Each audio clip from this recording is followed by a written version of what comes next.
भक्तों, आइए जानते हैं चौथ माता की कथा। एक समय की बात है, एक सेठ सेठानी का घर था जिसमें उनके साथ उनका बेटा और बहू भी रहते थे। बहू का नियम था कि वह पहले सबको भोजन कराती और फिर खुद खाती। उसकी इस आदत को पड़ोस में भी सब जानते थे। पड़ोस की एक महिला रोज उससे पूछती, आज क्या खाया? बहू हर बार जवाब देती, ठंडा बासी। यह सुनकर एक दिन सेठ का बेटा सोच में पड़ गया। उसने तय किया कि घर में स्वादिष्ट पकवान बनाए जाएंगे और जब साथ में बैठकर खाएंगे। उसने ऐसा ही किया, लेकिन जब उस दिन भी पड़ोसन ने पूछा तो बहू ने वही जवाब दिया, ठंडा बासी। बेटे ने अपनी पत्नी से इस बात का कारण पूछा। तब पत्नी ने उत्तर दिया कि जो हम खा रहे हैं वह आपके माता पिता की मेहनत की कमाई है। जब आप अपनी मेहनत से कमाएंगे तभी मैं इसे ताज़ा भोजन मानूंगी। इस बात से प्रभावित होकर बेटे ने अपनी माँ से कहा कि वह बड़े शहर जाकर खुद की कमाई करेगा।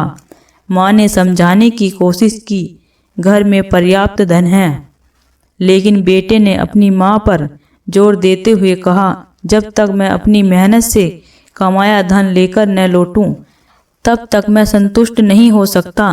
जाते समय उसने अपनी पत्नी से कहा, जब तक मैं वापस न आ जाऊं चूल्हे की आग बुझने मत देना।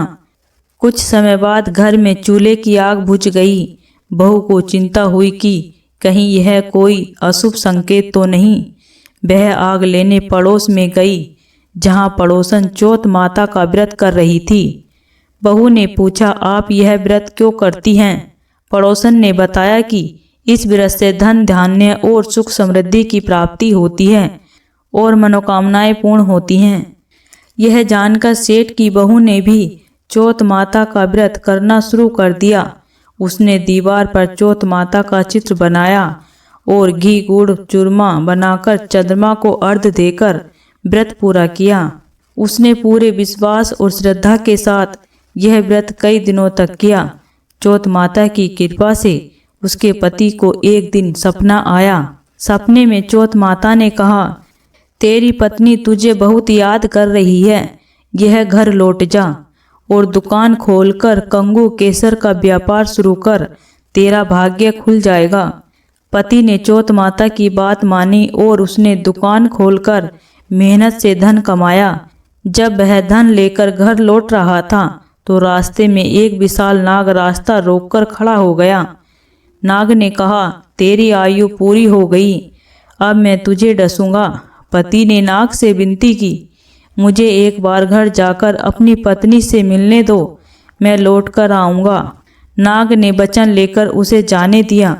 घर पहुंचकर पति ने अपनी पत्नी को पूरी घटना बताई। पत्नी ने उसे संवाद देते हुए कहा, चिंता मत करो, मैं एक उपाय करती हूँ। पत्नी ने 7 चरणों में तैयारी की।